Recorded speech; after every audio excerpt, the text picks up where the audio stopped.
It's a great honor and a privilege to introduce Pamela Ngubane, originally from Centurion in South Africa. You're here in Jerusalem, and it's such a pleasure to have you in Might Begun. And Pamela, how has your impressions of Israel been? Rather overwhelming, because I came here with Bridges for Peace on a Israel to the Institute of Israel Studies, and it's all about learning about Israel, past, present, and future from a biblical perspective, because it's a Christian organization. But just being in the land of the Bible, it's actually very overwhelming and mind-blowing.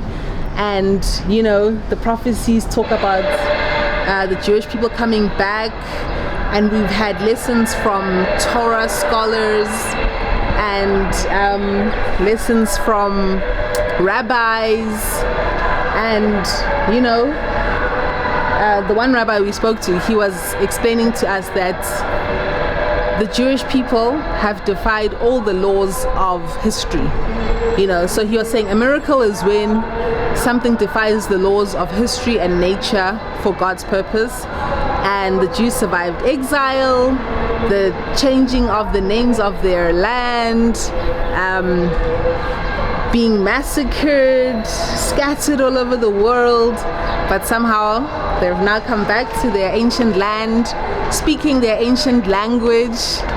I mean, it's like, imagine the Egyptians coming back and writing in hieroglyphs, you know? So it's just mind-blowing, and it's just positive as well, so positive. And we even went into like Judea and Samaria and saw the hills where King David wrote the Psalms. Yeah, there's just a lot. It's a lot to take in 2 weeks, and I think when I go back home, I'm gonna have a lot to process and debrief and remember. But I think the highlight for me was being taught by rabbis and a Torah scribe about the Torah, you know, and understanding the Hebrew origins of Christianity.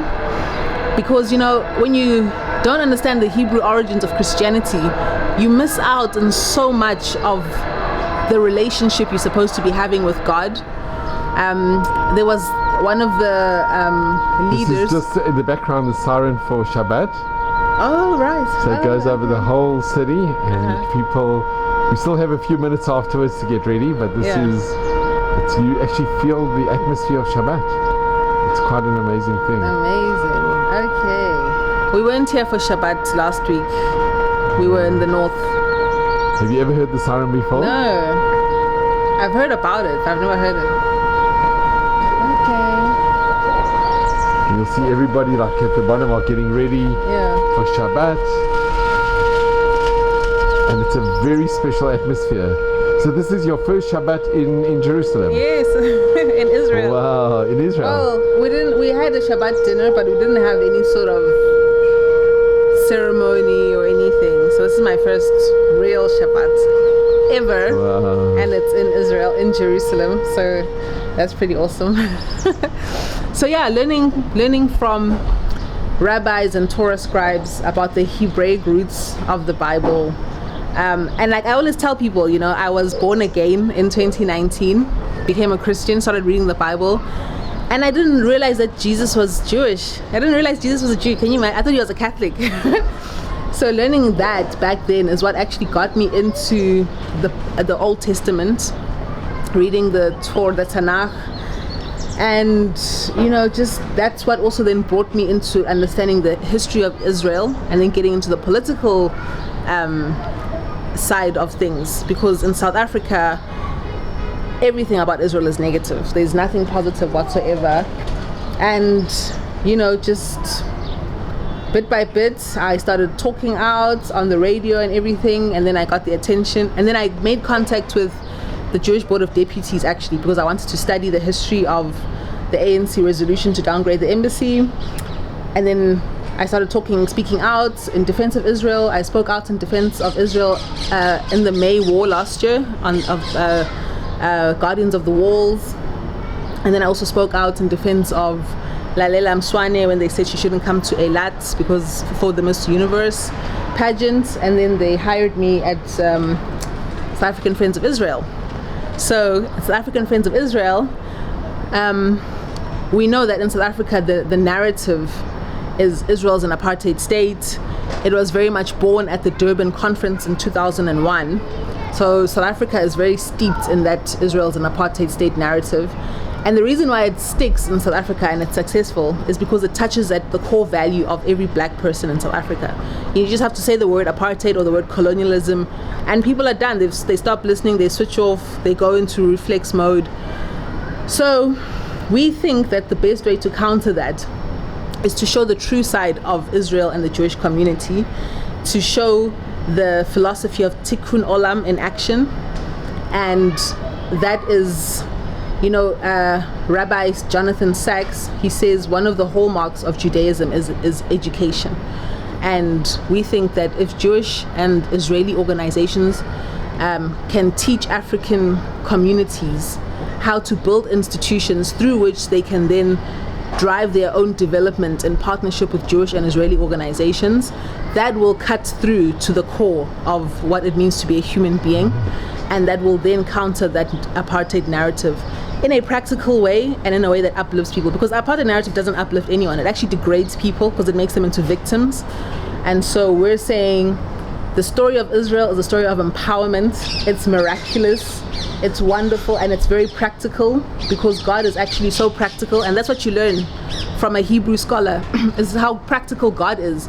Replacement theology, because it allegorizes the Bible, everything becomes so abstract that people lose the practical side of being a Christian. And so this is just it's an overall holistically awesome experience, because it's very, very spiritual, literally seeing prophecy happen in front of you. And then the city being rebuilt. City being rebuilt, and then very practical, because the city is practically being rebuilt. You see tikkun olam in action, like you're telling me, Yad Sarah. People can give a small donation and they get help with wheelchairs. I mean, we went to Yad Lakish. It's an old age lifeline center where old people are given a space where they can actually create crafts, which then get sold, and then they earn a salary, and it's for people under the poverty line. I spoke to the lady if she knew of any other program like that in the world. She said it's the only one she's ever seen, and it's in Israel. So I just think, for me, this is the best possible journey I think I could ever have hoped for. So yeah. And can I ask Pamela, the narrative also that Israel's apartheid. Having been in Israel, have you witnessed any? Ironically, any apartheid here in Israel? Ironically, the only apartheid segregation I saw is when I drove past some Area A enclaves, which had a big red board saying no Israelis, no Jews are allowed in this territory. So there is apartheid, but it's the opposite of what people tell us, And I mean, I've seen Arab women in the shops very happy with their kids shopping. I've seen Ethiopian kids. I've seen in one school everyone from a blonde-haired, blue-eyed kid to a black-skinned, black-eyed kid, Arab kid. We had bus drivers speaking Arabic, listening to Palestine radio stations. So I don't know, I think the apartheid narrative, unfortunately, is only in service of anti-Semitism. It hurts to have to say that people are in service of anti-Semitism, because we went to Yad Vashem and we saw what anti-Semitism results in. And to think that people can actually still have this idea that, it's okay to hold the Jewish people to a higher standard than they hold other people, to different standards that they hold other people. I mean, no one is asking the Palestinians why they don't want to just let the Jewish people live in peace. No one's asking that question. Why can't an indigenous people return to their homeland and live in peace? Why can't Jews from Kazakhstan, Russia, India, Ethiopia, all over the world come and live in their ancient homeland, where their ancient language was born, where the God of their ancient scripture said he is allocating a land for them to live, and to where they will be a light to the nations, where there will be his priests to the world, and teach the world about him as the Lord of the universe, you know. So it's very peculiar, and yeah, I'm still trying to understand why, you know. But we were at the Knesset, and I actually asked the Christian Allies Caucus at the Knesset, Christian Allies of Israel. I said, like, how do you explain to a secular person that Israel is a miracle, you know? And they said, you know, nothing about Israel has a secular explanation, because you can't explain it. You know, there's a story about how the Dalai Lama asked the rabbi, how did you guys survive 2,000 years of exile? You still have your language, you still have your scriptures, you still have your God, you still have your Shabbat.